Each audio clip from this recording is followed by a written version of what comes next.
साख मास में करें ये एक उपाय, दौड़ी चली आएंगी माँ लक्ष्मी। जय माता दी दोस्तों। हिंदू कैलेंडर में हर महीने का अपना एक अलग महत्व होता है, लेकिन जब बात बैसाख महीने की आती है तो इसे सबसे पवित्र और शुभ महीनों में से एक माना जाता है। इस माह में भगवान विष्णु और माँ लक्ष्मी के साथ साथ भगवान श्री कृष्ण की पूजा की जाती है। ऐसी मान्यता है कि इस पूरे महीने में पूजा अर्चना करने से जीवन सुखमय बना रहता है। इसके अलावा इस माह में गंगा स्नान करने का भी विशेष महत्व है। मान्यता है कि इस दौरान पवित्र नदियों में स्नान करने से जातक के समस्त पाप समाप्त हो जाते हैं। हिंदू धर्म में तुलसी के पौधे का विशेष महत्व है। शास्त्रों के अनुसार माना जाता है कि तुलसी में माँ लक्ष्मी का वास होता है। इसके साथ ही विष्णु जी को तुलसी अति प्रिय है। ऐसे में जिस घर में तुलसी का पौधा होता है, वहां पर माँ लक्ष्मी की असीम कृपा होती है। इसके साथ ही घर में वास्तु दोष नहीं होता और सुख समृद्धि खुशहाली वास करते हैं।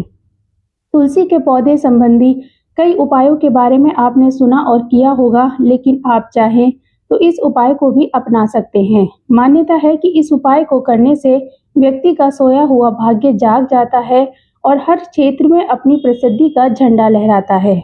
बैसाख मास में तुलसी का कौन सा उपाय करना होगा शुभ? आइए जानते हैं कि बैसाख मास में क्या करें और क्या ना करें। हिंदू पंचांग के अनुसार बैसाख का महीना चैत्र महीने के बाद आता है। इस साल बैसाख मास 14 अप्रैल 2025 से शुरू हो रहा है और इसका समापन 13 मई 2025 को होगा। बैसाख महीने को माधव मास भी कहा जाता है। धार्मिक मान्यताओं के अनुसार इस महीने में भगवान विष्णु के कई अवतार जैसे नर नारायण, नरसिंह, परशुराम और हयग्रीव का धरती पर आगमन हुआ था। इसके अलावा धार्मिक मान्यताओं के अनुसार माता सीता का जन्म भी बैसाख महीने के शुक्ल पक्ष की नवमी तिथि को हुआ था, जिसे सीता नवमी या जानकी नवमी के नाम से भी जाना जाता है। यह महीना शुभ कार्य शुरू करने के लिए, दान और पूजा पाठ के लिए विशेष फलदायी माना गया है। ऐसा भी माना जाता है कि त्रेता युग की शुरुआत भी बैसाख महीने से ही हुई थी। मास में से बैसाख मास को काफी महत्वपूर्ण माना जाता है। इस मास में श्री विष्णु भगवान का पूजा और गंगा स्नान के साथ दान करने से शुभ फलों की प्राप्ति होती है। स्कंद पुराण के वैष्णव खंड में ब्रह्मा जी ने स्वयं बैसाख माह की महत्ता के बारे में बताया है। बैसाख मास के समान कोई मास नहीं है, सतयुग के समान कोई युग नहीं है, वेदों के समान कोई शास्त्र नहीं है और गंगा जी के समान कोई तीर्थ नहीं है। अक्षय पुण्य प्राप्त करने वाला महीना। बैसाख महीने में गर्मी तीव्र होती है। इस दौरान समस्त देवी देवता भी जल में निवास करते हैं। ऐसे में बैसाख माह में जो प्याऊ लगवाता है, वह देवता, ऋषि एवं पितरों को सबको ही तृप्त करता है। कहते हैं कि इस माह में किसी एक भी व्यक्ति को भी जल पिला दें तो वह ब्रह्मा, विष्णु एवं शिव को भी प्रसन्न करने वाला होता है। इससे कुंडली में सूर्य गुरु मजबूत होते हैं और सुख समृद्धि धन का कभी अभाव नहीं रहता।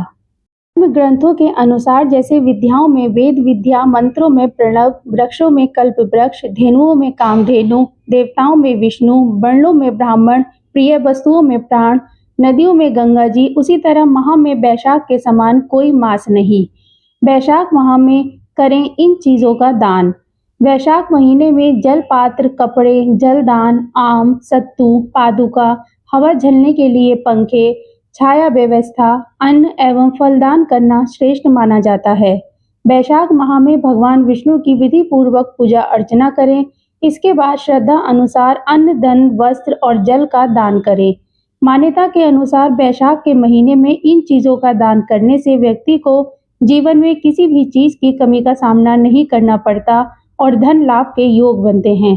साथ ही सुख समृद्धि में वृद्धि होती है। बैसाख माह के महीने में भगवान शिव की कृपा प्राप्त करने के लिए शुभ माना जाता है। इस माह में सोमवार के दिन स्नान करने के बाद महादेव का विधि पूर्वक रुद्राभिषेक करें। खीर और फल समेत आदि का भोग लगाएं। ऐसा माना जाता है कि इस उपाय को करने से साधक को महादेव की कृपा प्राप्त होती है और सभी ग्रहों से छुटकारा मिलता है। बैसाख माह में भूल कर भी ना करें ये काम। बैसाख माह भूल कर भी तामसिक भोजन का सेवन नहीं करना चाहिए। किसी के बारे में गलत ना सोचें और ना ही किसी से वाद विवाद करें। पूजा के दौरान काले रंग के कपड़े ना पहने। घर में गंदगी ना करें क्योंकि देवी देवताओं का वास साफ सफाई वाली जगह पर ही होता है। माघ माह में पड़ने वाली अक्षय तृतीया के दिन सोना या फिर चांदी की कोई चीज खरीदें। मान्यता है कि इस खास अवसर पर सोना या फिर चांदी घर लाने से सुख और समृद्धि में वृद्धि होती है। साथ ही देवी देवता प्रसन्न होते हैं। वैशाख माह में अधिक गर्मी होती है तो ऐसे में आप लोगों को चप्पल छाता का दान करें। इसके अलावा पशु पक्षियों के लिए खाने के लिए चीजें और जल रखें। माना जाता है कि यह उपाय करने से इंसान के जीवन में खुशियों का आगमन होता है। इस माह में कांसे के पात्र में भोजन करने से और खाट पर सोने से इंसान की सभी बीमारियां खत्म हो जाती हैं। वैशाख माह के सोमवार को भगवान शिव का विधि पूर्वक रुद्राभिषेक करें और प्रभु को विशेष चीजों का भोग लगाएं। इससे इंसान को धन धान्य की प्राप्ति होती है, साथ ही सभी मनोकामनाएं पूर्ण होती हैं। धार्मिक मान्यताओं के अनुसार वैशाख माह में जल का दान करना सबसे बड़ा दान माना जाता है। कहते हैं कि वैशाख माह में जो भी व्यक्ति जल का दान करेगा उसे कई तीर्थों के करने के पुण्य के समान फल प्राप्त होता है। स्कंद पुराण में जल दान के महत्व को बताया गया है। जो व्यक्ति वैशाख के महीने में राहगीरों को जल पिलाता है, उनके लिए प्याऊ लगाता है, पशु पक्षियों के लिए दाने की व्यवस्था करता है, उसके जीवन में सुख और समृद्धि आती है। वैशाख माह में भगवान विष्णु की पूजा करने से व्यक्ति के सभी संकट दूर होते हैं और उसकी सभी मनोकामनाएं पूरी होती हैं। विष्णु पूजा में तुलसी के पत्ते का उपयोग जरूर करें। इस माह में सूर्य उदय से पहले स्नान करें, फिर विष्णु पूजा, दान, जाप और तप करें। इससे सुख समृद्धि प्राप्त होगी। वैशाख के महीने में जमीन पर सोना चाहिए। तला भुना और मसालेदार भोजन से परहेज करें। दिन में एक समय भोजन करें। नया तेल शरीर में ना लगाएं। ये काम करने से शरीर स्वस्थ रहेगा, रोग और दोष दूर रहेंगे। आज की दी हुई जानकारी आप सभी को पसंद आए तो चैनल को सब्सक्राइब और वीडियो को लाइक करना बिल्कुल न भूलें और कमेंट बॉक्स में एक बार जय माता लक्ष्मी अवश्य लिखें। जय माता दी।